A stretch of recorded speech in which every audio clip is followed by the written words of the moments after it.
Africaines, Africains, je vous salue. Soyez les bienvenus à ce programme. Il est 13h20 en Normandie, en France, au moment où je m'installe dans cet oratoire pour vous adresser la parole. Je voudrais commenter un point intéressant de notre actualité politique africaine et internationale. C'est la signature d'un accord de partenariat avancé entre la grande nation africaine du Burkina Faso et la grande nation eurasiatique de Russie. Je commencerai par vous donner l'information telle qu'elle nous est parvenue du site officiel d'information du Burkina Faso, l'agence internationale, l'agence d'information du Burkina Faso. Voici comment l'agence nous a restitué cette information. Et dans un deuxième moment, je vais en donner un commentaire. Le commentaire de cette information qui doit intéresser toute Africaine, tout Africain épris de véritable souveraineté, de véritable liberté, de véritable prospérité pour le continent africain. Je lis le billet qui a été, je lis la succession de billets qui ont été publiés par l'agence d'information du Burkina AIB, dont je salue le travail formidable des journalistes.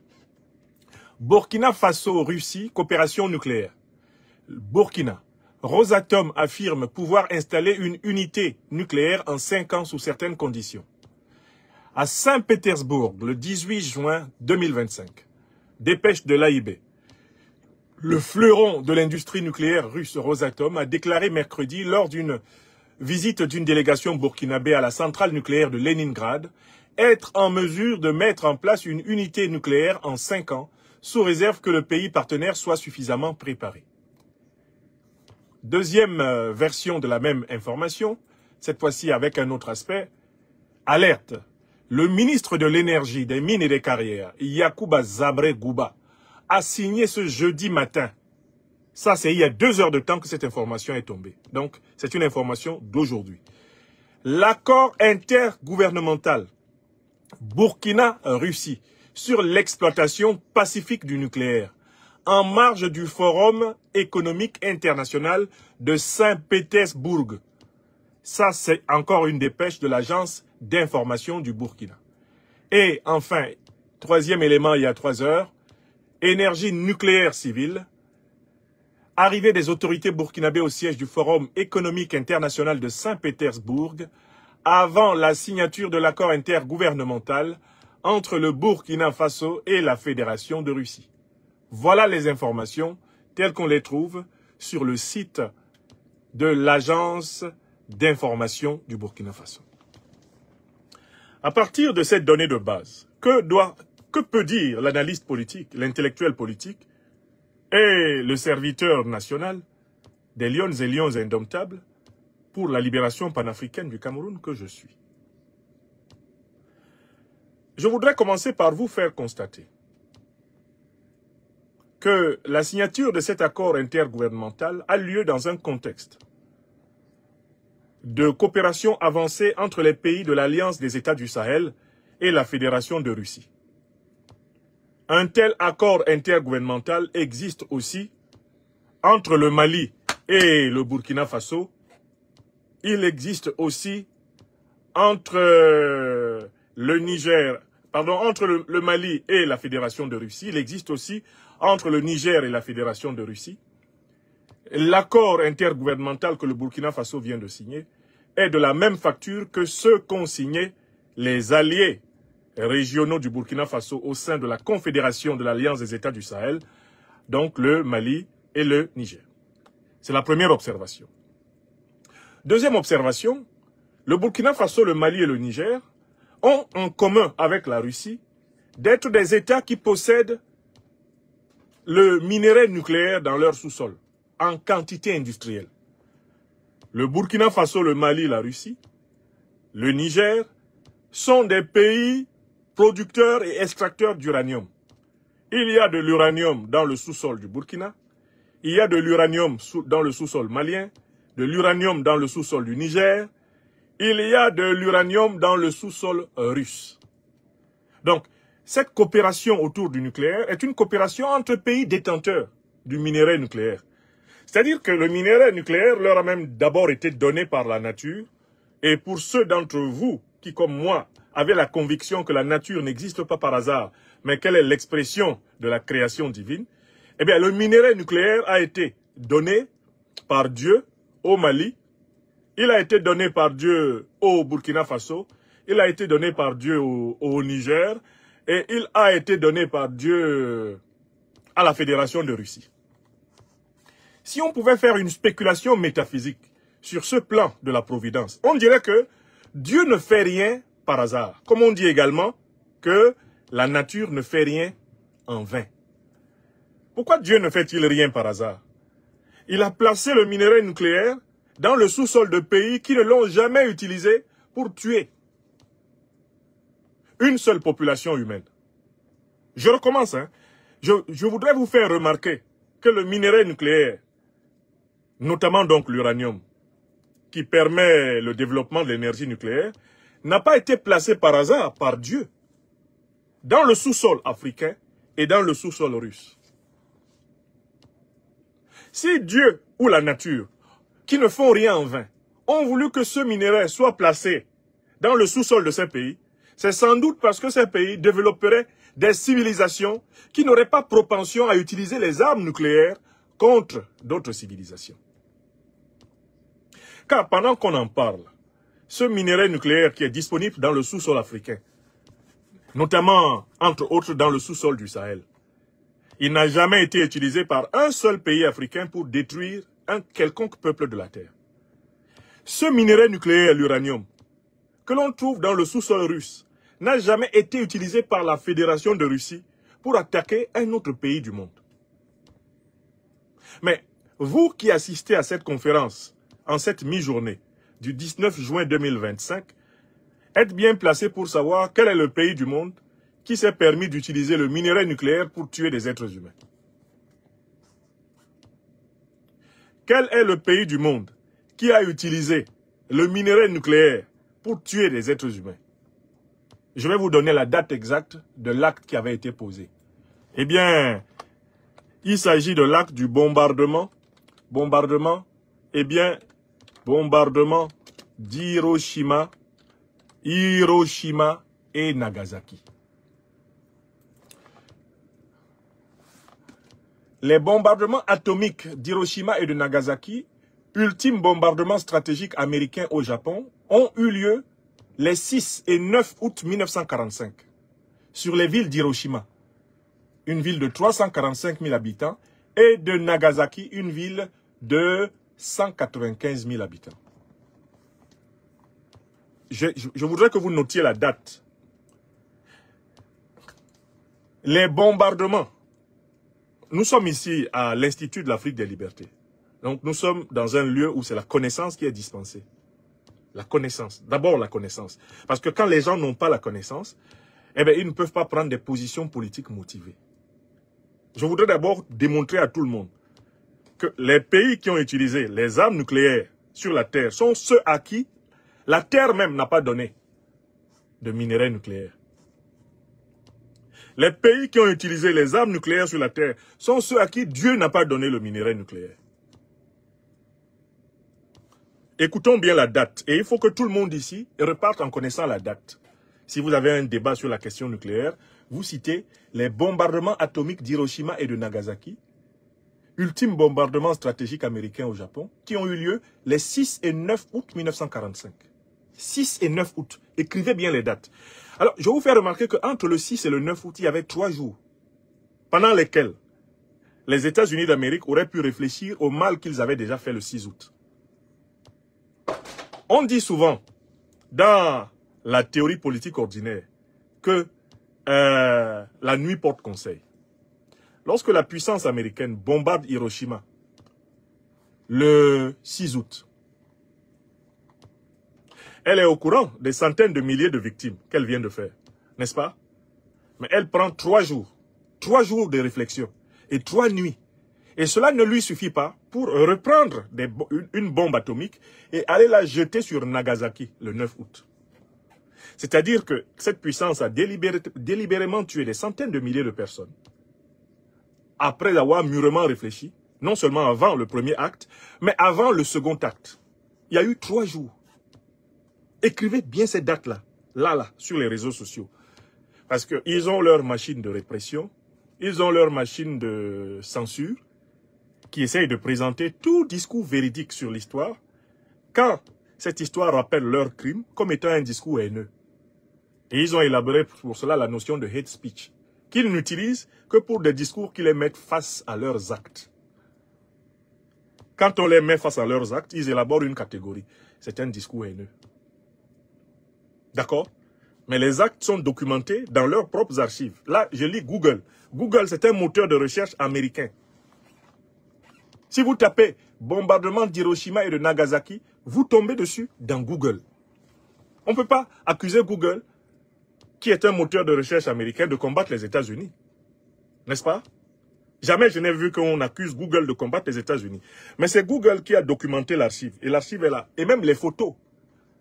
Les photos des effets terribles des bombardements d'Hiroshima et de Nagasaki sont disponibles sur Google. Pourtant, c'est littéralement devenu un crime de lèse-majesté pour eux que nous allions chercher l'information qu'ils eux-mêmes l'ont reconnue, qu'ils ont eux-mêmes archivée, qu'ils ont eux-mêmes documentée et que nous la montrions à ceux qui ne la possèdent pas. Regardez juste l'information. Elle existe. Donc, je tenais à faire remarquer que le Burkina Faso, le Mali, le Niger, la quasi-totalité des pays africains ont de l'uranium. Un pays comme la République démocratique du Congo est immensément riche en uranium. Et je vous avais toujours fait ici noter une lettre du 2 août 1939 écrite par le physicien Albert Einstein au président américain d'alors, Franklin Delano Roosevelt. Dans cette lettre, Einstein disait à Delano Roosevelt, il faut tout faire pour mettre la main sur le minerai du Congo, notamment sur l'uranium du Congo, parce que si cet uranium échappe à la puissance américaine, celle-ci ne pourra pas dominer le monde. Donc vous avez bien compris le problème du minerai nucléaire. Le problème du minerai nucléaire, c'est que ceux qui veulent dominer le monde, en utilisant le minerai nucléaire, ne le possèdent pas. Je recommence pour ceux qui n'ont pas bien compris. Le problème métaphysique, le problème politique, géopolitique, géostratégique du minerai nucléaire, c'est que ceux qui veulent dominer le monde en utilisant le minerai nucléaire ne le possèdent pas. Dieu ne le leur a pas donné. Pour utiliser le minerai nucléaire comme moyen de domination, il faut d'abord aller s'approprier les réserves nucléaires de pays étrangers. C'est la situation dans laquelle se trouve l'Occident. L'Occident, politiquement parlant, n'a pas les moyens de la domination nucléaire de la planète. Parce que son sous-sol n'en possède pas.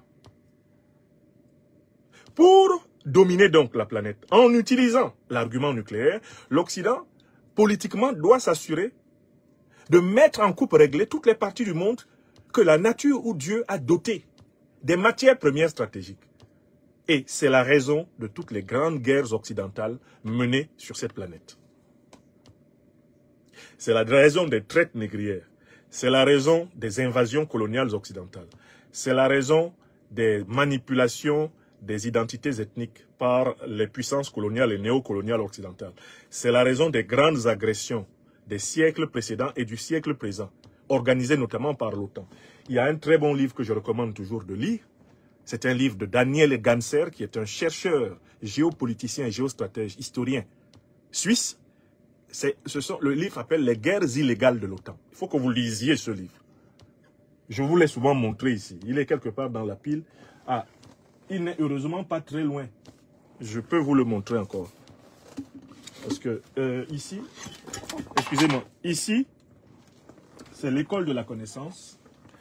C'est l'école de la connaissance qui libère. Ne vous inquiétez pas, je vais retrouver le bon axe.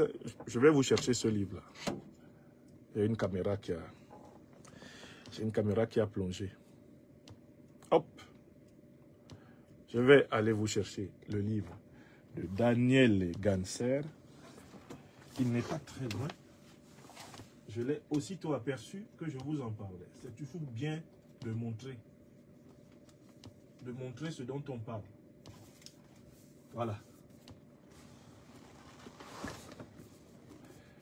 Voilà un très bon livre que je recommande à l'Afrique des libertés. Ce livre-ci, Les guerres illégales de l'OTAN. Les guerres illégales de l'OTAN. Daniel Ganser. d'accord? Je vous lis la 4e de couverture. Depuis la fin de la Seconde Guerre mondiale et la fondation de l'Organisation des Nations Unies, prévaut une interdiction de faire la guerre. Seules 2 exceptions permettent le recours à la force armée. D'une part, subsiste le droit à l'autodéfense et d'autre part, une action guerrière contre un pays est autorisée en cas de mandat préalable et explicite du Conseil de sécurité de l'ONU. Hormis ces 2 cas précis, la guerre est depuis plus de 70 ans interdite en droit international. Cependant, la réalité est tout autre. De nombreuses guerres dévastent le globe et la fin des conflits militaires n'est pas en vue. Durant ces 7 dernières années, certains pays membres de l'OTAN ont trop souvent mené des guerres illégales, ce qui demeure encore aujourd'hui lourd de préjudice pour les populations des pays visés, mais sans conséquence pour les responsables. Ce livre décrit, à travers l'exemple de 13 pays, comment des guerres illégales furent menées dans le passé, en Iran, au Guatemala, en Égypte, à Cuba, au Vietnam, au Nicaragua, en Serbie, et le sont encore dans le présent, en Afghanistan, en Irak, en Libye, en Ukraine, au Yémen, en Syrie. Il montre comment les fondements de l'organisation pacifique qu'est l'ONU, et en particulier l'interdiction de faire la guerre, furent clairement sapés. Une terrifiante description d'une angoissante actualité, un réquisitoire contre l'OTAN, un plaidoyer pour la paix. Lisez ce livre. Lisez ce livre et il a documenté toutes les guerres illégales de l'OTAN. Mais ces guerres, elles viennent de quoi? Mais de la volonté de conquérir les matières premières qui manquent à l'Europe, qui manquent à l'Amérique, dans leur sous-sol. Conquérir ces matières premières pour les utiliser comme instruments de puissance. Ça a été cela, la stratégie de la traite négrière. Ça a été exactement cela, la stratégie de la colonisation. Et ce qu'on appelle la néocolonisation et l'impérialisme aujourd'hui, ce n'est rien d'autre que l'exportation de la guerre dans les pays étrangers dont on veut piller les ressources naturelles, les ressources stratégiques. Guerre du pétrole, guerre du gaz, guerre de l'uranium, guerre de l'or, guerre du cobalt, guerre du manganèse, guerre du lithium. C'est pour cela que l'OTAN fait la guerre. L'OTAN fait la guerre pour piller les terres. Parce que l'OTAN est un ensemble de pays que la nature n'a pas énormément pourvu en matière première stratégique. Ce sont des pays sans pétrole, ce sont des pays sans gaz, ce sont des pays sans or, ce sont des pays sans uranium, ce sont des pays sans lithium, ce sont des pays sans manganèse, ce sont des pays sans coltan, d'accord? Ce sont des pays qui manquent de tout en fait.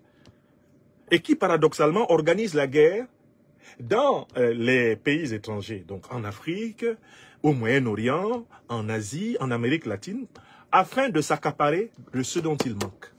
Ce sont des pays angoissés par le manque. Je vous ai toujours dit que la psychologie politique occidentale était traversée par une angoisse essentielle. C'est le manque, la peur du lendemain, liée à la rareté des matières premières stratégiques dans le sous-sol, liée à l'hostilité avancée de la nature. Cette angoisse est le fondement de l'expansionnisme, du colonialisme et de l'impérialisme. Bon, ok. Il y a seulement quelques jours, répondant aux propos complètement aériens, superficiels d'un certain monsieur Charles Gave, qui prétendait que la colonisation avait plutôt coûté cher à la France et que les pays africains devraient à la limite rembourser la France pour le trop dépensé, j'étais amplement revenu sur toute la stratégie du colonialisme. Et j'avais invité tout le monde à s'approprier un ouvrage comme celui-ci, qui est une très belle somme historique et permettant d'évaluer la prédation colonialiste, hein, le livre noir du colonialisme. Bon. Je continue parce que nous parlions du Burkina Faso. Le Burkina Faso, le Mali, le Niger avancent donc et signent un protocole de coopération autour du nucléaire civil avec la Fédération de Russie. Mais il y a un troisième élément de contexte qu'il faut signaler. Nous sommes dans le contexte d'une nouvelle guerre du Moyen-Orient, qui est la guerre d'Israël et des États-Unis, mais en fait la guerre de l'OTAN contre l'Iran. Et il ne vous a pas échappé qu'on combat l'Iran. Pourquoi? Pourquoi Israël s'attaque-t-il à l'Iran? Au nom de ce qu'il appelle la doctrine de la guerre préventive, qui est la doctrine des États-Unis depuis plusieurs décennies. Au nom de quoi Donald Trump, président des États-Unis, menace-t-il d'éliminer le chef de l'État iranien, Ali Khamenei? Au nom de quoi? L'enjeu fondamental, c'est que Israël et les États-Unis veulent empêcher l'Iran de développer la maîtrise de l'énergie nucléaire. La maîtrise de cette énergie nucléaire est considérée comme l'apanage exclusif des grandes puissances occidentales. Ces grandes puissances se comportent comme si ce sont elles qui doivent accorder le brevet d'exploitabilité de l'énergie nucléaire à tous les autres pays de la Terre. Dans le cas spécifique d'Israël, Israël a développé l'industrie nucléaire civile et a développé l'industrie nucléaire militaire. C'est un secret de polichinelle que de dire aujourd'hui qu'Israël possède l'arme atomique. Mais les États-Unis d'Amérique et tous leurs alliés de l'OTAN ont permis à Israël de le faire. Pourquoi? Parce qu'Israël est une enclave politique occidentale au Moyen-Orient. Israël fait partie du conglomérat, du condominium, occidental dans le monde. Dans tous les pays occidentaux, le nucléaire civil a été amplement développé. L'Europe, à partir de laquelle je vous parle, tous les pays européens possèdent une industrie nucléaire civile. Certains, au nom de l'écologie, ont décidé de réduire l'ampleur de cette industrie nucléaire civile.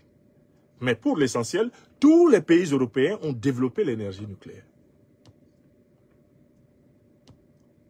Aucun pays africain ne s'est mêlé d'empêcher les pays européens de développer leur industrie nucléaire. Aucun pays asiatique ne s'est mêlé d'empêcher les pays européens, globalement les pays occidentaux, de développer leur énergie nucléaire. Le Canada, les États-Unis ont une énergie nucléaire très développée. Même des pays africains qui ont connu une colonisation européenne forte et rémanente, comme l'Afrique du Sud, ont pu développer une industrie nucléaire civile. Donc, la caractéristique principale de cette affaire, c'est que la question nucléaire semble être en fait un enjeu de crispation entre d'une part un Occident qui ne possède pas des matières premières nucléaires naturelles et donc qui ne devrait pas être en fait la partie la plus nucléarisée du monde, et puis ce qu'on appelle le Sud global, c'est-à-dire l'Eurasie, c'est-à-dire l'Afrique, c'est-à-dire l'Amérique latine, qui dispose de réserves de matières premières nucléaires et qui sont constamment menacées au moindre projet d'en faire usage. Voilà le contexte général. Voilà le contexte général dans lequel les accords de coopération nucléaire entre les pays sahéliens et la Russie sont en train de se faire. C'est pour cela que quand vous lisez la littérature officielle du Burkina Faso, du Mali et du Niger sur la question nucléaire, vous observerez qu'il y a deux mots qui y reviennent systématiquement. Et il faut que vous compreniez pourquoi ces mots reviennent. C'est le mot civil et pacifique. Soit on vous parle du nucléaire civil, soit on vous parle du nucléaire pacifique. Pourquoi est-ce qu'on parle de nucléaire civil et nucléaire pacifique? C'est pour essayer en fait de se protéger dès le départ contre l'accusation de vouloir développer des armes nucléaires pour pouvoir attaquer l'Occident. L'Occident a développé une paranoïa. J'entends l'Occident politique. Probablement conscient de tout le mal qu'il a fait aux autres parties du monde. Conscient de tous les actes de barbarie, de violence qu'il a perpétrés envers les Africains, envers les Asiatiques, envers les Latino-Américains, envers les Indiens américains. L'Occident a comme peur d'un équilibre de la maîtrise de l'énergie nucléaire à l'échelle de la planète, parce qu'un tel équilibre se traduirait, croit-il, par des politiques de vengeance. Donc quand le Burkina Faso, le Mali, le Niger parlent du nucléaire, ils accompagnent toujours le concept de nucléaire des mots civil et pacifique. Pour dire, il ne s'agit pas pour nous de chercher à acquérir des armes qui nous permettront de nous attaquer à des nations sœurs ou de nous attaquer à des puissances des continents européens, asiatiques ou américains. Pacifique, civil, est une manière de montrer pouce déchiré. Pacifique, civil est une manière de rassurer les hégémonistes occidentaux que le développement de la maîtrise du nucléaire n'a pas pour but de se comporter comme eux. Car après tout, même un Nicolas Sarkozy reconnaît,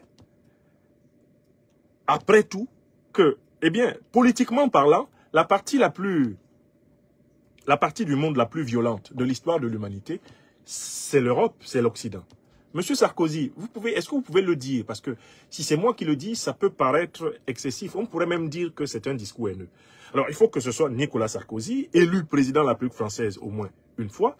Nicolas Sarkozy, d'ailleurs co-responsable d'un certain nombre d'actes de déstabilisation terribles, comme celui de la destruction de la Libye et du saccage du Sahel, nous lui donnons la parole pour qu'il nous dise de tous les continents quel est le plus agressif que l'on connaisse.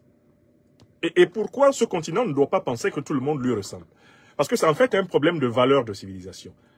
L'Afrique n'est pas une civilisation de gens angoissés par la vie. Ce n'est pas une civilisation de gens qui se lèvent tout le matin en disant « Oh, qu'allons-nous manger dans 30 ans ?» Parce que c'est une civilisation, en fait, d'abord qui a reçu de la nature et de Dieu une abondance de principes. Et qui doit s'organiser rationnellement pour exploiter de manière mesurée la nature. L'Asie n'est pas non plus une civilisation de l'angoisse. C'est une civilisation de la patience. Une civilisation de l'écoute, de la recherche permanente de l'harmonie et de l'équilibre. Alors, quelle est la civilisation, M. Sarkozy, qui, quant à elle, a besoin incroyablement de faire la guerre pour se sentir vivre? Quelle est la civilisation qui a besoin en permanence d'attaquer, d'agresser, hein? On va voir un peu le point de vue de M. Sarkozy. Oui, M. Sarkozy, de tous les continents, quel est, oui? Je vais vous dire une chose. Oui, oui. L'Europe, oui, de tous les continents du monde, oui, est le continent le plus brutal, ok, où il y a eu les guerres les plus sauvages. Voilà.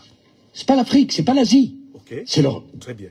Et je vais vous dire autre chose. Ok, C'est pas au Moyen-Âge, oui, c'est au XXe siècle. bon, C'est en Europe qu'on a exterminé des Juifs. ouais, C'est en Europe qu'on s'est battu. ouais, Quand on a dit, avec la guerre russo-ukraine, Même c'est le les guerres retour de la mondiales. guerre qu'on n'avait pas vue, Elles c'est une sont européennes. stupidité, ouais. puisqu'on a oublié la Bosnie. La Libye, Si vous n'avez pas La l'Union Somalie. européenne, vous avez des affrontements l'Afghanistan, considérables. l'Irak. Bon, écoutez. Je vous dis... Non, c'est bon, M. Sarkozy. Je suis juste en train de rappeler le contexte dans lequel cette question nucléaire se pose.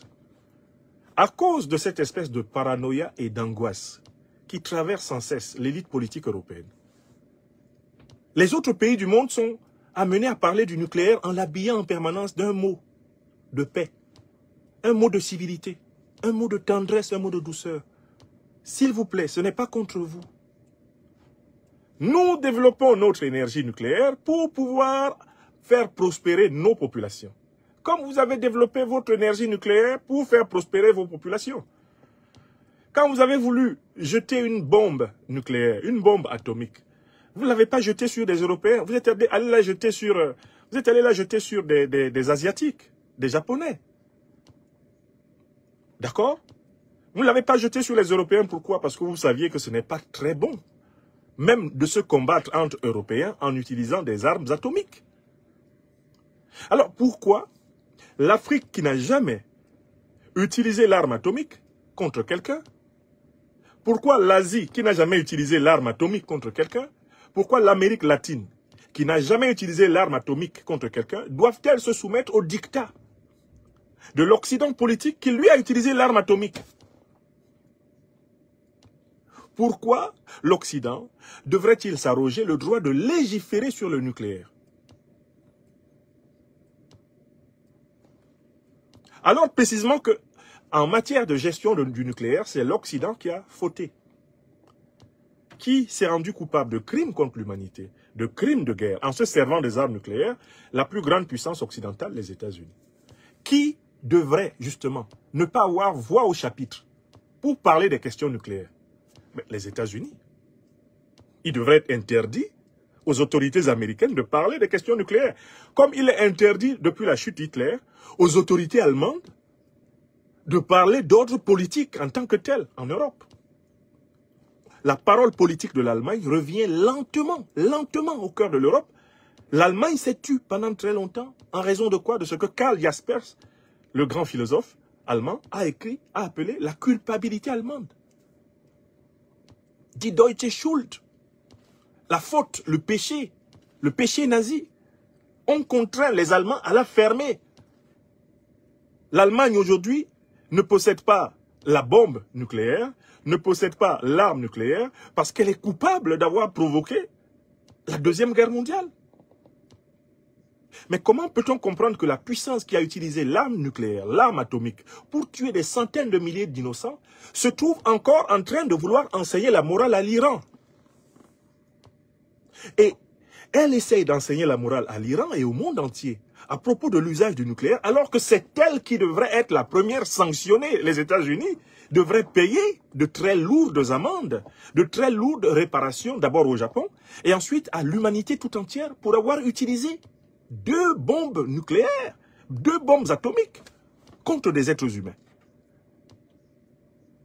Comment pouvez-vous, vous qui êtes sur YouTube, vous qui êtes sur Facebook, sur TikTok, etc., accepter cette espèce de terreur intellectuelle qu'on veut imposer à la planète en faisant de la question nucléaire un tabou réservé à l'élite politique et intellectuelle occidentale et interdit aux élites politiques, aux élites intellectuelles, aux élites industrielles, aux élites culturelles de tous les autres pays du monde, de tous les autres continents. Une fois de plus, comment le continent qui est en fait à l'origine des plus grandes déstabilisations de la planète peut être le continent qui veut imposer son modèle à toute la planète? Si on veut imposer le modèle de la traite négrière, le modèle des colonisations, le modèle néocolonialiste et impérialiste à la planète, cela veut dire war everywhere. Bob Marley l'a chanté. Until the philosophy that holds one race superior to another race, until that philosophy is not discredited. War in the world, war in north, war in the south, war everywhere, war, war, war, is a war. Je reprends comme ça de mémoire les paroles de Bob Marley. Tant que la philosophie qui tient un certain groupe d'êtres humains pour supérieur aux autres continuera à triompher, mais partout sur la terre, eh bien, ce sera la guerre. Guerre au nord, guerre au sud, guerre au centre, guerre à l'ouest, guerre à l'est. Il faut renoncer à imposer à la planète ce diktat. Donc, le Burkina Faso parle du nucléaire civil. Ce mot civil n'est pas utilisé par hasard. Le Mali parle du nucléaire civil. Le Niger parle du nucléaire civil. Et ils ajoutent le nucléaire pacifique. Pourquoi cette insistance dans le langage diplomatique de ces pays? Parce qu'on voit très bien le traitement qui est en train d'être réservé à l'Iran. Pour casser le programme nucléaire iranien, on a prêté à l'Iran l'intention de détruire tout l'Occident. Alors que c'est l'Occident qui est la seule partie du monde qui a déjà utilisé une arme nucléaire, le simple fait qu'un pays qui n'obéit pas aux ordres occidentaux développe son programme nucléaire lui vaut aujourd'hui d'être encerclé par une redoutable armada qui s'apprête à le casser. Alors, maintenant, je vais plus loin. Et c'est ma 5e remarque. Le président Vladimir Poutine a fait quelques déclarations dans les 48 dernières heures. Et j'ai été attentif à un élément de ces déclarations qui a confirmé la révélation qui avait été faite quelques jours plus tôt par le philosophe russe Alexandre Douguin. Alexandre Douguin avait fait observer que, contrairement à la Corée du Nord, et à la Chine, qui ont signé des accords de protection mutuelle contre des ennemis communs, des accords de défense mutuelle contre des ennemis communs, avec la Fédération de Russie. Accords qui disent que un pays qui s'attaque militairement à la Corée du Nord s'est attaqué militairement à la Russie. Un pays qui s'attaque militairement à la Russie s'est attaqué militairement à la Corée du Nord. Et c'est le même type d'accords qui sont en train d'être développés entre la Fédération de Russie et la Chine, des accords de défense mutuelle. Les Iraniens qui se sont vus proposer de tels accords avec la Fédération de Russie, notamment début janvier 2025, n'ont pas cru bon de signer cette clause parce qu'ils estimaient être suffisamment capables de se défendre, à la fois par les techniques militaires et bien ordinaires et par les techniques militaires spéciales. Ils estiment sans doute que leur industrie militaire est suffisamment avancée pour pouvoir tenir le coup. Alors, sans doute, l'Iran, quand il s'exprimait ainsi, était en train d'évaluer la capacité de son ennemi de proximité, Israël, à l'affronter. Et les Iraniens s'étaient rendus à l'évidence qu'Israël ne peut pas les vaincre militairement. Mais manifestement, ce que les Israéliens n'ont pas compris, ce que les Iraniens, pardon, n'ont pas compris, c'est que Israël, en fait, ne les a jamais égalés militairement. Israël n'est rien d'autre que, d'un point de vue géopolitique et géostratégique, une sous-préfecture des États-Unis d'Amérique. C'est une sous-préfecture de l'OTAN. C'est un peu comme l'Ukraine face à la Russie. Personne de sensé ne peut imaginer, et n'a pu imaginer, que l'Ukraine prétende gagner une guerre contre la Russie. Car si la Russie déployait même toute sa capacité de violence contre l'Ukraine, eh bien l'Ukraine disparaîtrait en un jour. Donc personne n'a imaginé cela, mais tout le monde a bien compris, avec le temps, que l'Ukraine n'était rien d'autre que le masque de l'OTAN pour attaquer la Russie. Et si la Russie mène son opération contre l'Ukraine, c'est pour contrer l'OTAN. C'est pour contrer l'OTAN parce que la Russie estime, avec preuve, que l'OTAN, depuis 1990, a fait avancer ses bases militaires progressivement aux portes de son territoire, comme l'a reconnu le pape François, qui vient de mourir. Donc, retournons en Iran. Les Iraniens n'ont pas signé une clause de défense mutuelle avec la Russie, en partant du principe que si Israël les attaquait, il pourrait régler son compte à Israël. Mais voici donc qu'Israël attaque l'Iran, et que l'Iran réplique vigoureusement, et où on se rend compte qu'en fait Israël ne peut pas vaincre militairement l'Iran. Au moment où tout le monde découvre cette évidence, la puissance américaine sort de ses gonds et annonce qu'elle compte, elle envisage de participer à la guerre contre l'Iran. Il participait indirectement, mais elle décide d'y participer ouvertement. Et quel est l'enjeu? Donald Trump, qui est connu pour ne pas utiliser des circonlocutions, c'est quelqu'un qui ne tourne pas autour des mots, dit que l'enjeu, c'est que l'Iran doit arrêter de développer son programme nucléaire. Mais les Africains que nous sommes, et qui écoutons entre les lignes, recevons dans cette menace de Trump à l'Iran, la menace de Trump et de l'OTAN à toute l'Afrique. C'est nous tous, c'est le Sud global tout entier qui est visé. Si l'Iran n'a pas le droit de développer son industrie nucléaire, cela veut dire que Donald Trump pense exactement la même chose, mais du Mali, du Burkina Faso, du Niger. Il pense exactement la même chose de toute l'Afrique subsaharienne. Parce que l'Iran est un pays qui appartient au bloc politique du Sud global. Le message de Trump adressé à l'Iran est en fait un message indirect, triangulaire, adressé à l'Afrique subsaharienne. C'est une menace à peine voilée à tout pays d'Afrique subsaharienne de voir à tout moment son programme nucléaire civil, son programme nucléaire pacifique, indexé comme étant un programme offensif contre l'Occident. Et cela me permet de faire ma 6e remarque. Il me souvient que quand le Niger a décidé de s'approprier pleinement l'uranium que Dieu lui a donné, que la nature lui a donné, la première accusation formulée par l'élite politique occidentale contre le Niger a consisté à dire que le Niger aurait commencé à coopérer avec l'Iran autour de l'exploitation de l'uranium et de l'industrie nucléaire. Est-ce que vous vous en souvenez ou pas? Vous êtes mes amis ici sur les réseaux sociaux. Est-ce que vous vous souvenez des menaces américaines? Celles d'ailleurs qui ont amené le Niger à ordonner le retrait immédiat des troupes américaines du sol nigérien. Quand le président Abdourahmane Tchani et ses compagnons du CNSP ont demandé à la base américaine d'Agadez de fermer. Vous vous souvenez pourquoi? Mais parce que la chef de la diplomatie américaine, qui était venue au Niger, a explicitement menacé le Niger au motif que celui-ci serait en coopération avec l'Iran, en coopération avec la Russie, autour de son uranium, autour de son industrie nucléaire. Alors nous, Africains, on ne doit plus raser les murs du monde. Vous comprenez ma démarche? Moi, je suis pionnier dans la... Il faut décomplexifier les Africains.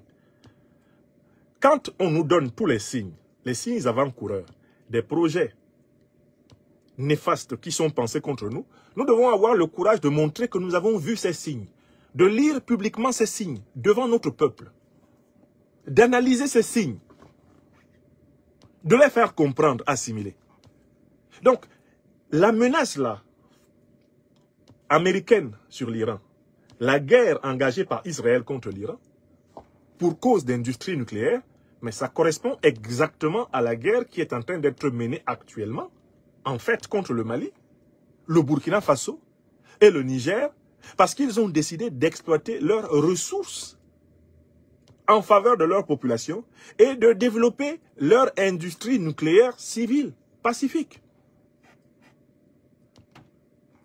Pourquoi les deux principales organisations terroristes, qui sont des émanations des renseignements généraux de l'OTAN, s'acharnent-ils contre les pays de l'Alliance des États du Sahel?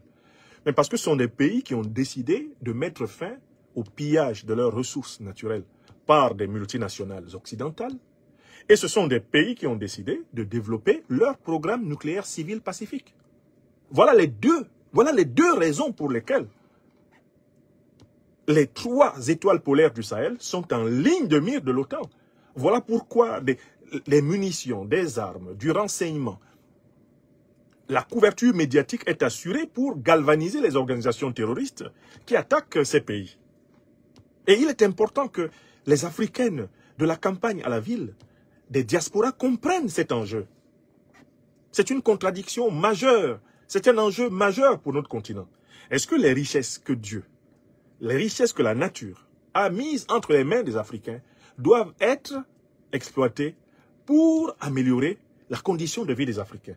Ou est-ce qu'elles doivent être constamment bradées à des puissances étrangères en échange d'un statut de pays pauvre très endetté, en échange d'un statut de pays dépendant du FMI et de la Banque mondiale, en échange d'un pays dépendant des critères de la soi-disant démocratie et de la bonne gouvernance dictée par l'Occident, qui lui-même ne les respecte pas dans les relations internationales? C'est cette grande question qui est posée. Donc, moi, je voudrais maintenant faire ma 7e remarque. Ma 7e remarque est que les pays africains qui s'engagent dans le développement du nucléaire civil et pacifique doivent quand même prendre des mesures de type militaire et sécuritaire. Parce que vous avez bien compris que malgré toute la bonne volonté, malgré toute la bonne foi des pays du Sud global qui veulent s'approprier utilement les richesses de leur sol et de leur sous-sol, s'approprier utilement l'énergie nucléaire, on continuera de leur prêter des mauvaises intentions. On continuera de penser que si le Mali, le Burkina Faso, le Niger, le Cameroun, plus tard la Côte d'Ivoire, la République centrafricaine, la République démocratique du Congo, le Congo-Brazzaville, le Gabon, si ces pays-là veulent développer une industrie nucléaire, on va nécessairement leur prêter les mêmes intentions qu'à l'Iran. Le traitement de choc que l'Iran est en train de subir est exactement celui qui nous est préparé. Vous avez vu, ils sont allés jusqu'à assassiner des chercheurs. Si vous savez ce que ça coûte à un pays de former un docteur en physique nucléaire, former un docteur en physique nucléaire, c'est un domaine tellement pointu de la science physique que quand on a formé un docteur, qui plus est un chercheur dans ce domaine, c'est une richesse incarnée, un cerveau qui maîtrise la physique nucléaire est une richesse incarnée pour son pays. Vous avez vu ce que Israël a fait avec la bénédiction des autres pays de l'OTAN? Ils sont allés assassiner les scientifiques iraniens. Et maintenant, on entend le président américain publier en Mondovision son intention d'assassiner le chef de l'État de l'Iran, l'ayatollah Ali Khamenei. Mais est-ce que vous pouvez imaginer, sur une seule des chaînes d'information, ici en France, une seule des chaînes d'information en Occident, est-ce que vous imaginez même sur les chaînes d'information africaines, que l'on puisse publier une une dans laquelle on désigne un chef d'État occidental comme étant une cible de guerre? Malgré tous les conflits qui ont opposé l'Afrique à l'Occident, est-ce que vous avez déjà vu une chaîne de télévision africaine, publique, une chaîne de télévision d'État africaine, comme vous le voyez aux États-Unis, désigner un président américain comme étant une cible de guerre, quelqu'un qu'il faut tuer?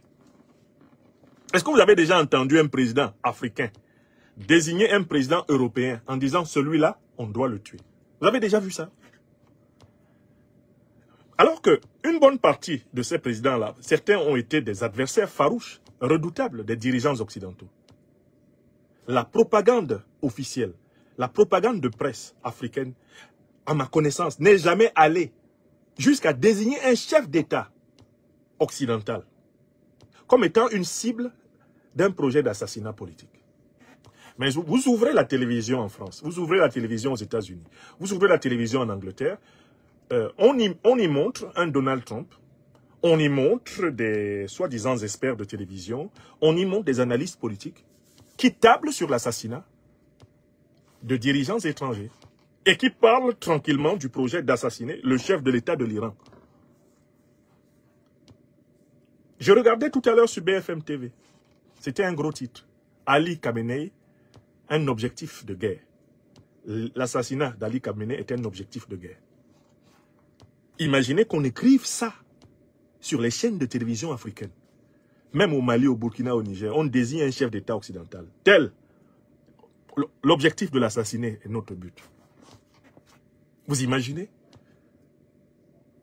Tellement que dans la tradition et la civilisation africaine, ce genre de pratiques ont du mal à devenir assumées publiquement.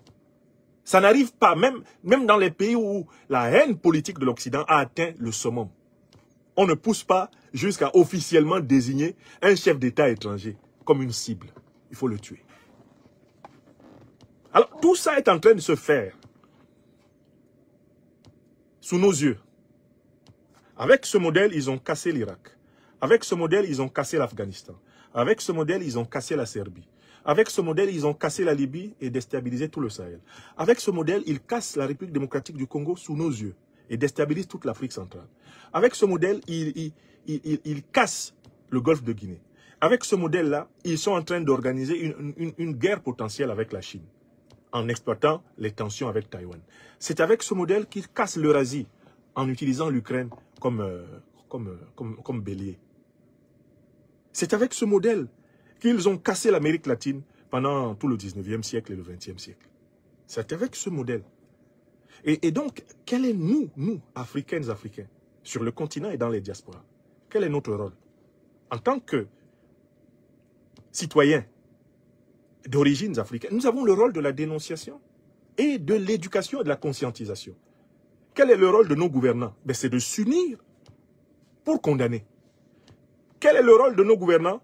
C'est de développer, en effet, le nucléaire civil, le nucléaire pacifique en Afrique, mais sous l'égide d'accords de défense et de sécurité mutuelle avec les grandes puissances du monde multipolaire. C'est-à-dire que l'erreur relative que l'Iran est en train de commettre est celle de ne pas passer des accords de défense et de sécurité suffisamment étroits pour conditionner la coopération par le soutien mutuel en cas d'agression. Cette erreur, on ne doit pas la commettre en Afrique. On ne pourra pas développer, et je conclus là-dessus, c'est ma 9e remarque, on ne pourra pas développer le nucléaire civil et pacifique en Afrique si on n'a pas développé un système d'alliance militaire, géopolitique et géostratégique solide. Parce que quelle que soit la bonne foi et la bonne volonté dont les Africains vont faire preuve dans le développement de leur programme nucléaire civil et pacifique, cette élite politique occidentale corrompue, extrêmement cupide, il verra toujours d'une manière ou d'une autre un projet de développement, un programme de développement militaire. Et jugera au nom de sa doctrine de la guerre préventive que les Africains veulent se doter de l'arme nucléaire pour les attaquer, ce qui n'est pas vrai.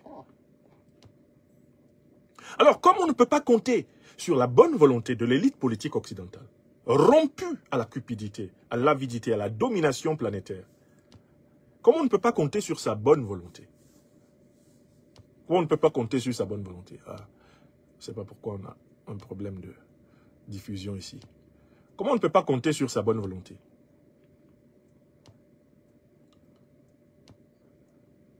Nos amis, on a été un peu... On a été court-circuité sur Université Libre de l'Afrique des Libertés, je ne sais pas pourquoi. Bon. Voilà, j'ai relancé Université Libre de l'Afrique des Libertés, on a été court-circuité. Je suis à la conclusion, je ne sais pas pourquoi ils sont fâchés. Je n'ai rien dit d'extraordinaire, là. Je suis en train de décortiquer les faits.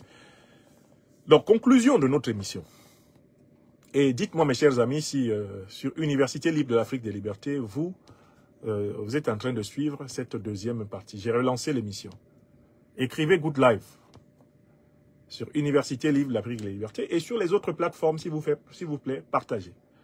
parce qu'on a été coupé là sur Université Libre au moment de la conclusion. Alors, en conclusion, l'Afrique, et je parle ici au Burkina Faso, je parle au Mali, je parle au Niger, qui sont à l'avant-garde de ce processus. L'Afrique subsaharienne ne peut pas compter sur la bonne volonté de l'Occident pour que ces efforts de développer la maîtrise de l'énergie nucléaire civile et pacifique, que ces efforts soient perçus positivement. L'Afrique subsaharienne ne peut pas compter sur la bonne volonté de l'Occident pour que ces efforts de développer l'énergie nucléaire pacifique, l'énergie nucléaire civile, ces efforts ne soient pas traités de plans d'agression.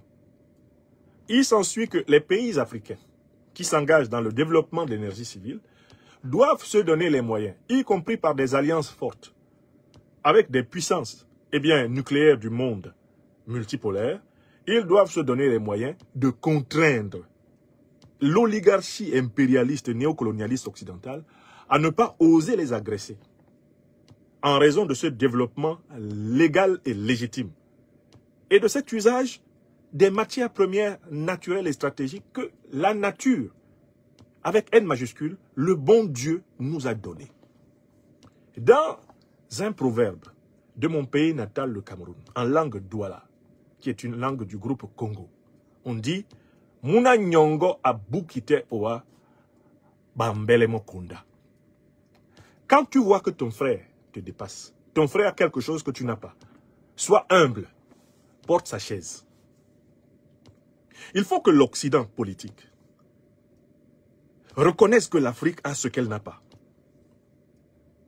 Il faut que l'Occident politique revienne à l'humilité, qui est pourtant le plus grand enseignement de la religion judéo-chrétienne. Que celui qui s'élève arrogamment sache qu'il sera abaissé, et que celui qui s'abaisse humblement sache qu'il sera élevé. L'Afrique est une civilisation de l'humilité. Nous savons que nous ne sommes pas les propriétaires de la planète. Nous, Africains de tradition, savons que nous sommes des locataires. Nous sommes des usufruitiers de la planète. Nous devons faire l'usage le plus humble des richesses que le Tout-Puissant nous a données. Mais il ne s'ensuit pas qu'on doit venir nous les arracher. Il ne s'ensuit pas qu'on doit venir nous intimider sur nos propres richesses, sur notre propre sol, sur le don que Dieu lui-même nous a fait. L'humilité ne signifie pas l'acceptation de l'humiliation. L'humilité ne signifie pas l'acceptation de la spoliation. L'Afrique est une civilisation de l'humilité, au sens où, dans la tradition africaine, la puissance n'est pas utilisée pour écraser les plus faibles, mais pour protéger les plus faibles. Dans la tradition africaine, la maîtrise de l'énergie nucléaire n'est pas une étape vers une agression délibérée contre les autres peuples du monde. D'autant plus que nous, Africains, sommes les peuples du continent le plus riche de la Terre. En nous donnant des richesses naturelles abondantes, le Tout-Puissant a voulu que nous ne soyons jaloux de personne. Le Tout-Puissant a voulu, je reviens toujours à cette idée par laquelle j'ai commencé, l'Afrique, le continent africain, est destiné à la paix. Parce que la nature, N majuscule, Dieu a donné aux populations africaines toute l'infrastructure nécessaire pour vivre heureuses pendant des millénaires. Donc les Africains, en maîtrisant l'énergie nucléaire, ne la maîtrisent pas pour pouvoir s'attaquer à l'Occident.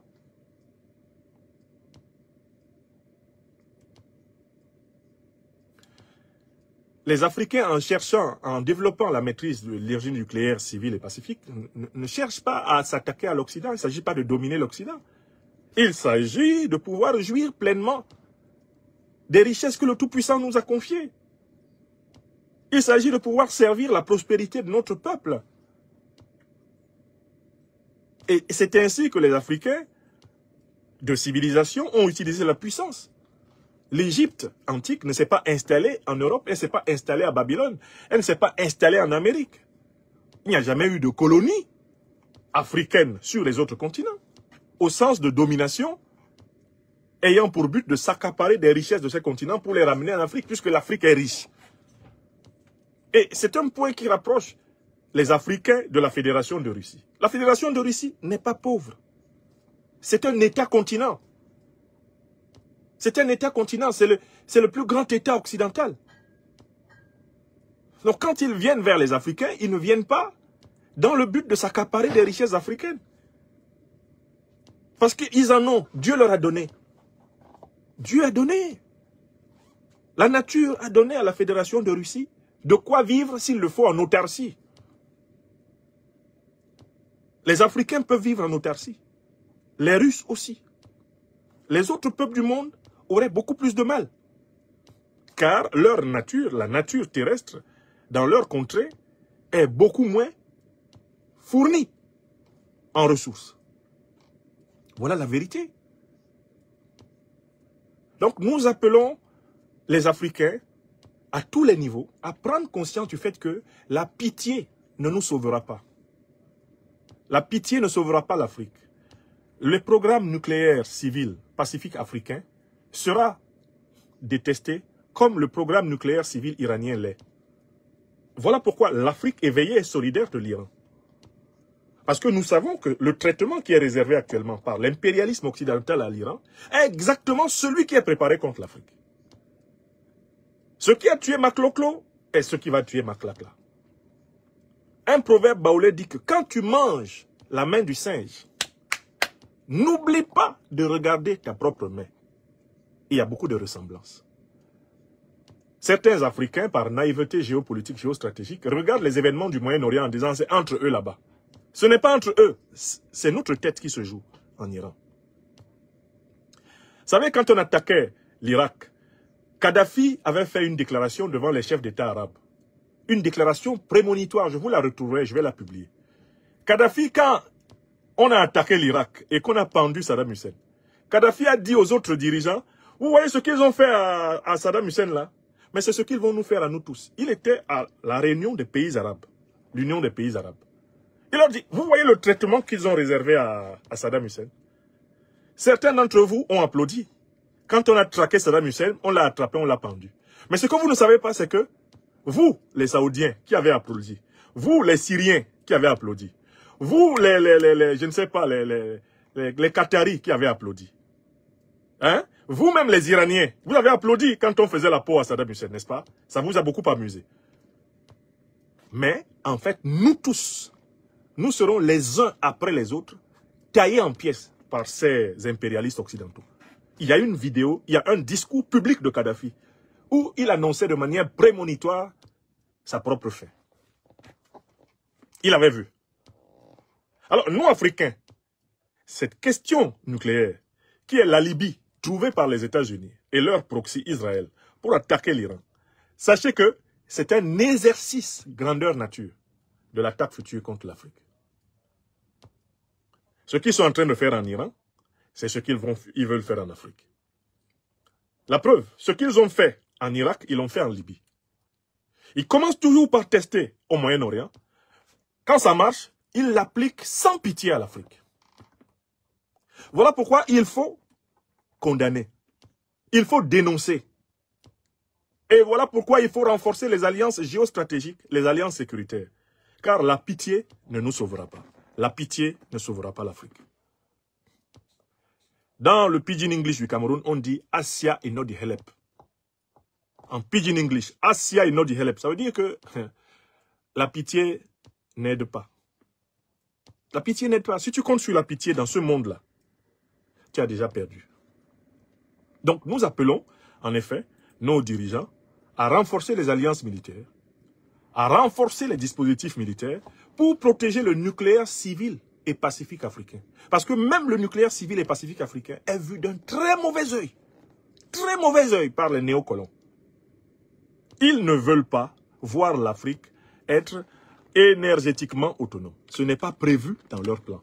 L'Afrique doit être constamment appauvrie pour que les dirigeants africains fassent les 4 volontés des dirigeants occidentaux. L'Afrique doit être constamment appauvrie. Ça, c'est une ligne de pratique politique chez eux. Donc, quand ils voient le Burkina, le Mali, le Niger, qui signent des protocoles avancés, quand ils voient Rosatom en train de construire des centrales nucléaires permettant à tous ces pays-là qui souffrent de pénurie scandaleuse d'électricité de sortir de cette chose scandaleuse qui veut que nous ayons toute la matière première énergétique. Nous avons le soleil qui bombarde les terres africaines tous les jours. Nous avons la capacité de trouver de l'énergie dans les cours d'eau, de trouver de l'énergie dans le ciel, de trouver l'énergie dans la biomasse. Nous avons la capacité de trouver l'énergie dans nos réserves d'uranium, qui sont des réserves, mais pour des milliers d'années.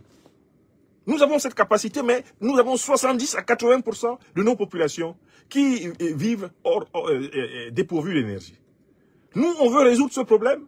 Eux, leur problème, c'est qu'il faut nous maintenir dans cette situation pour pouvoir continuer à venir voler notre uranium, voler notre or, voler notre manganèse, voler notre coltan, voler notre lithium, voler notre diamant, voler notre café, notre cacao, notre bois, continuer à voler tout cela et nous présenter, nous, Africains, comme des pays pauvres et très endettés.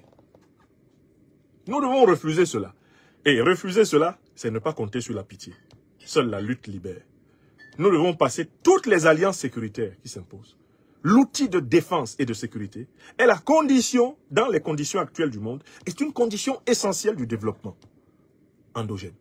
On ne pourra pas avoir de développement endogène si ces gens peuvent venir casser nos centrales nucléaires que nous avons construites à prix d'or avec l'argent de nos terres, l'argent de nos ancêtres, l'argent de nos générations. On ne va pas construire des centrales nucléaires pour qu'ils se lèvent comme ils le font en Iran pour venir les détruire. Rendez-vous compte, l'Iran construit ses centrales nucléaires avec son argent. Israël vient les détruire. L'Iran construit ses centrales nucléaires avec son argent. Donald Trump ordonne que ça soit détruit. Mais qui détruit les centrales nucléaires américaines, Seigneur?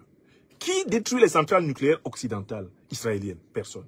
Et moi, ce qui me dépasse, c'est la faiblesse de la volonté dans laquelle beaucoup se sont effondrés. C'est le triomphe planétaire de la lâcheté.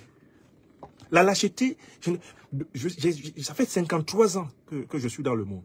Je n'avais jamais ressenti autant de lâcheté dominer la planète.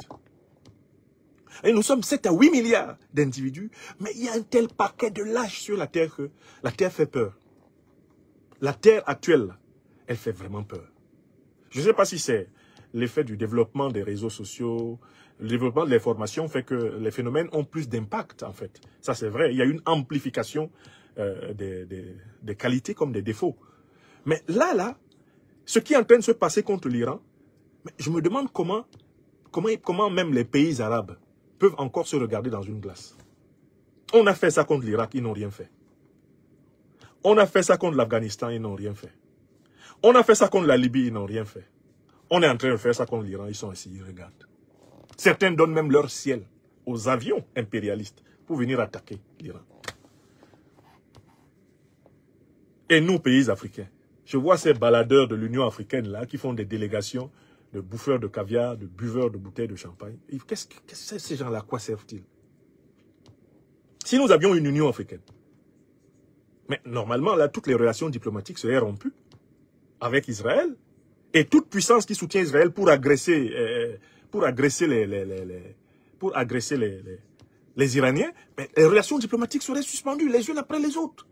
On leur dirait, nous sommes opposés. L'Afrique, 50 pays africains sont opposés à votre agression contre l'Iran. Parce que l'Iran a le droit au nucléaire civil, au nucléaire pacifique. Jusqu'à preuve du contraire, l'Iran n'a jamais tiré une munition nucléaire contre quelqu'un. Le pays qui a tiré des munitions nucléaires contre quelqu'un sont les États-Unis d'Amérique. S'il y a un pays dont on doit ligoter les mains sur la question nucléaire, ce sont les États-Unis. Parce que c'est le pays qui s'est permis de bombarder tout le monde sans conséquence. Où sont les voix de l'Afrique? Pourquoi n'y a-t-il que le Sahel qui parle? Pourquoi n'y a-t-il que la Confédération de l'Alliance d'États du Sahel qui parle? Je vois des malabars dans mon pays natal, le Cameroun, qui osent présenter Paul Biya comme un leader panafricaniste. Paul Biya a 92 ans. Il a encore combien d'années à vivre? Qu'est-ce que ça lui coûte de dire la vérité? Il ne peut pas se lever là et essayer de tenter d'être panafricaniste pendant une seconde. En disant, mais c'est trop, vous exagérez. Où sont les fameux panafricanistes? Il n'y a que l'Alliance des États du Sahel qui parle. On est en train d'agresser l'Iran. Vous dites quoi? Ah, Oligui Nguema est panafricaniste. Mamadi Doumbouya est panafricaniste. Ceci est panafricaniste. Sonko Sonko et Diomaye, ils sont panafricanistes. Mon œil, c'est maintenant qu'il faut parler. On a là quelque chose, là. On a une occasion de montrer qu'on est panafricaniste. Et c'est pareil pour les soi-disant opposants qui veulent incarner le changement dans nos pays respectifs. Ils sont panafricanistes où? Est-ce qu'un panafricaniste révolutionnaire peut laisser attaquer la Palestine comme elle est attaquée, sans rien dire? Est-ce qu'un panafricaniste révolutionnaire peut laisser attaquer l'Iran comme il est attaqué, sans rien dire? Est-ce qu'un panafricaniste révolutionnaire peut hésiter à dire que l'Afrique a droit à développer l'énergie nucléaire? Que la souveraineté nucléaire africaine n'est pas un débat. L'Afrique n'ira même pas demander l'autorisation à quelqu'un. Voilà, si vous dites que vous êtes des opposants, vous aspirez à gouverner l'Afrique, à gouverner des pays africains, pour les Africains. Il faut prendre position sur la souveraineté nucléaire. Voilà un sujet là. Nous, les lions et lions indomptables de la libération panafricaine du Cameroun, nous sommes clairs sur ce sujet. Si nous accédons au pouvoir au Cameroun, le Cameroun exercera sa souveraineté nucléaire. Le nucléaire civil et pacifique sera développé au Cameroun. Sans plus tarder, les accords seront signés le premier mois de notre arrivée au pouvoir. Les nouveaux accords de défense et de sécurité avec des pays du bloc multipolaire qui ont pour tradition de nous accompagner dans la lutte contre le colonialisme et l'impérialisme, ces accords seront immédiatement signés avec des clauses de défense mutuelle extrêmement précises. Parce qu'il est hors de question que nous nous amusions à construire le nucléaire civil pacifique africain en laissant n'importe qui prendre des avions pour venir bombarder et détruire. Au motif que, oh, nous vous soupçonnons, et normalement c'est contre nous que vous le faites. Le monde a le droit de s'épanouir, le monde a le droit de vivre. L'Occident politique ne peut pas réduire le développement du monde à la satisfaction de ses desiderata. Et cela commence maintenant, en chacune et en chacun d'entre nous. Le refus de cette brimade, le refus de cette injustice doit être quelque chose de normal. Ce n'est pas de la haine, c'est du bon sens. Ce n'est pas de la haine, c'est de la justice. Et contrôlons les télécommandes dans les maisons. Contrôlons les télécommandes. Je vois encore beaucoup d'Africaines et d'Africains, beaucoup de gens à travers l'Europe, l'Asie, l'Amérique qui subissent ce qui est dit à la télé. Faites attention à ce que vous laissez entrer à la maison. Sur les chaînes de télévision, qui sont détenues par des multinationales qui sont justement planquées derrière ces puissances impérialistes. Ces puissances impérialistes cassent, détruisent le monde pour que les multinationales viennent banquer et partager avec les élites corrompues de ces puissances. Vous avez vu le business plan? M. Trump s'est quand même fait offrir un avion de 400 millions de dollars par le Qatar. 400 millions de dollars. Un président des États-Unis qui accepte de se faire offrir un avion de 400 millions de dollars. Qu'est-ce que c'est si ce n'est de la haute corruption à l'échelle internationale? Qu'est-ce que c'est? Vous les avez vus accueillir le chef terroriste d'Al-Qaïda, Ahmed Al-Shara. Tapis rouge. Ici en France, tapis rouge en Arabie Saoudite. Vous avez vu le président américain faire ami-ami avec un chef d'organisation terroriste recherché par les Nations Unies, Ahmed Al-Shara. Vous avez vu toutes ces choses-là. Et vous ne voyez pas que toutes ces choses-là se préparent contre nous, les Africains. Parce que nous sommes le continent le plus riche. Ce qu'on est en train de faire sur l'Irak, sur l'Iran, ce qu'on a fait sur la Libye, on veut le faire sur toute l'Afrique au sud du Sahara. En coupe réglée, on veut créer partout des sécessions, des guerres, des rébellions, des attaques terroristes, pour que les multinationales s'installent et nous saignent jusqu'à la fin des temps. Donc nous devons redoubler de discipline, de méthode, de rigueur, de courage. Nous devons redoubler d'amour pour la vérité. Il faut avoir le courage de la vérité. L'heure du courage de la vérité a sonné pour toi, pour moi, pour nous. Si nous ne faisons pas cela maintenant, ben nous allons vivre dans un monde de pots cassés, parmi lesquels on nous comptera. Si nous ne faisons pas cela maintenant, nous, Africains, assumer notre volonté de puissance dans le respect réciproque des puissances, dans le cadre d'un monde multipolaire. Si on ne le fait pas maintenant, mais on va regretter sur plusieurs siècles. Bon, c'était le but de cette conférence. Je conclus en saluant les autorités du Burkina Faso, du Mali et du Niger pour les accords bilatéraux et multilatéraux signés avec la Fédération de Russie afin de développer l'énergie nucléaire et pacifique dans le Sahel. Cette énergie nucléaire et pacifique mettra fin aux pénuries d'électricité. Elle permettra de booster l'industrie sahélienne. Elle permettra de donner aux différents ménages, aux entrepreneurs, avec de l'énergie moins chère, la possibilité d'investir et de créer. Elle rendra à l'Afrique la lumière qu'elle mérite. Voilà pourquoi je pense vraiment qu'il faut saluer le travail remarquable fait par ces trois pays. Et c'est pour cela que j'ai commenté cet événement. Alors, face aux jeunesse consciente, c'est par là que nous avions commencé, c'est par là que nous finissons ce programme. Merci. Merci à celles et ceux qui l'ont partagé. Abonnez-vous, activez la cloche, ce récit, c'est aussi le vôtre.